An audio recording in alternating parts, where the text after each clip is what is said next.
So, good morning boys. So, ngayon ay October 26 October 26, 2025. So, nagkaroon ng pagbabago doon sa pagpapakawala ng kalapate. So, hindi siya naibato ng Muñoz Isabela. So, pinakawalan yung mga ibon ng 655 sa Enrile, Cagayan. So, malayo ang tinalong. So, nag-plus 140 plus kilometers mula sa exact location ng Muñoz Isabela. So, good luck to sa tatlong ibon natin na si Amihan, si Silangan, at si Kanluran. So, sana makuha yung mga ibon natin. So, ano, intro, pasok!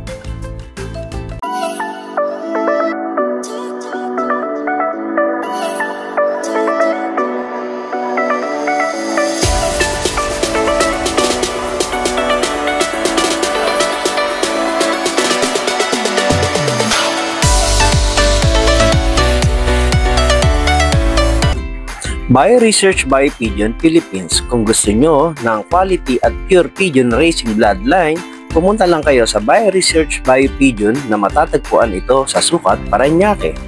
BioResearch International Marketing Group. Mighty Mike Documentary Adventure TV would like to thank our Ninong's Foreign Suppliers, Concept and Design. At ayan ang panahon. So, maulap dito sa kabila. Pero maliwanag naman. So, alas 11, dapat 11:45, mga ganun. Dapat makauwi ang ibon. Pag nakauwi ang ibon na ganun is 1 for ang speed. So, kagabi, nagkaroon na konting side bet sa mga tropa. So, si Amihan, lalaro natin ng side bet. So, hari na ba?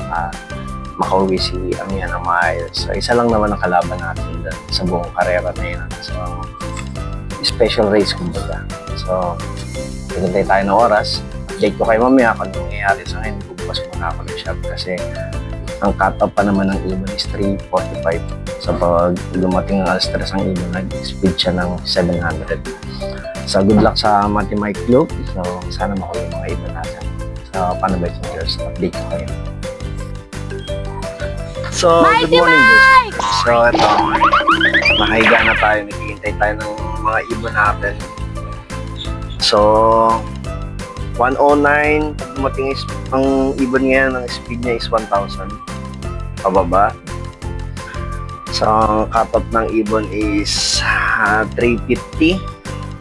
So, lumalabas parang 4 ng dating.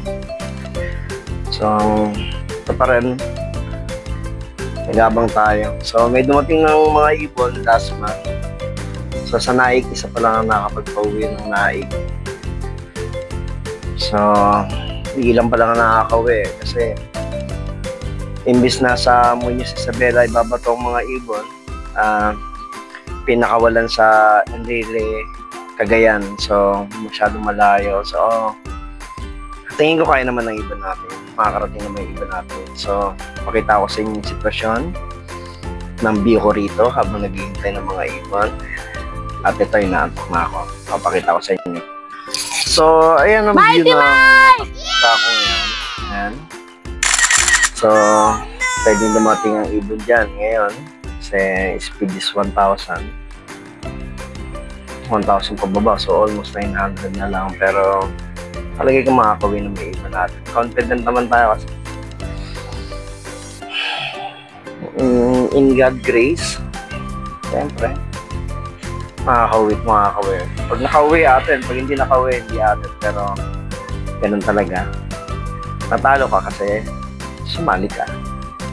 Nanalo ka kasi, sumali ka. So, ganun lang yan. So, ayan ang sitwasyon. So, mahangin. At the same time, medyo mainit pero nakakantok ng hangin. Sarap matulog. So, update ko kayo mamaya pagdating ng ibon natin, boys and girls. Mighty Mike!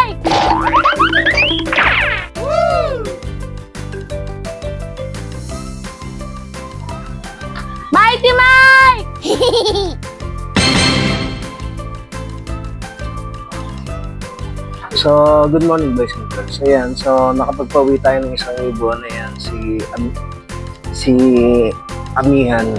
Ayan, so may dalawang ibon pa tayong wala. Si Kanluran kasi silangan. Pero buti yung nakapagpauwi tayo at meron pa tayong ibon na ilalod para sa Gataran next week. So, pagod siya. Meron pa isa. Ito isa. Pasok! Pasok!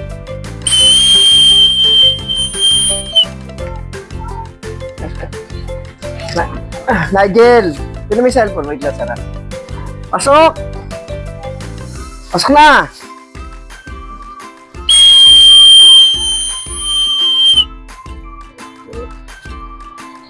Dali na!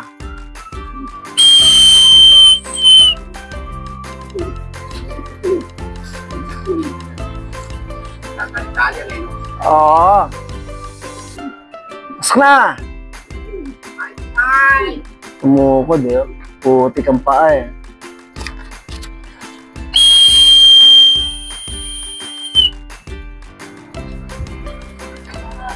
Dali!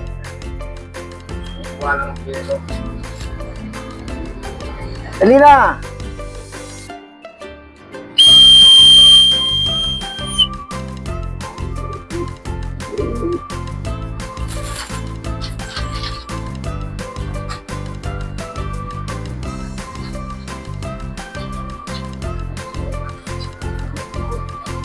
Pasok na! Dali! Pinanghali ka na. Ayan. Malamang si ano to. Putik ang pao. Umaba ng bukid to. Pasok! Pasok! Pasok! Ayan. Pauwi tayong isa. Mighty Mike! So, ayan ang update sa ating Enrile Cagayan lap. So, dalawa lang napauwi natin, si Amihan at si Silangan. So, magkapatid yan pero mag-iba ng clutch. So, mas matanda si Amihan. So, eto. Ang kulang natin ay si Kanluran, nakapesto dyan. So, papahinga sila, durog sila. Tukod talaga si Silangan. Bumababa ng palayan. So, si Amihan naman okay lang.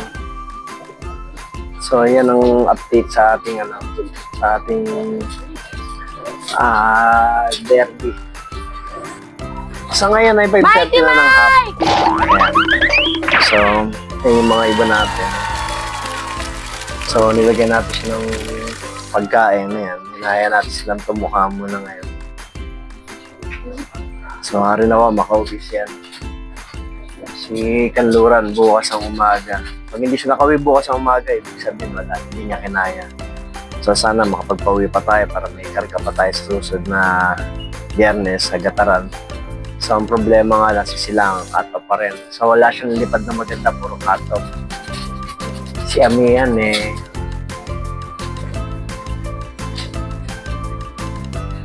naka-cut-off siya nung nakaraan. Second lap, Old Birds. Second lap ng Old Bird cut-off siya So, nilalaro na lang natin mga iba natin. So, paano boys and girls? Update ko kayo bukas kung anong balita sa ating group. Sana makapagpauwi pa tayo ng isa pa para buo ulit yung team natin. So, si Fiona talagang wala na. So, update ko kayo bukas.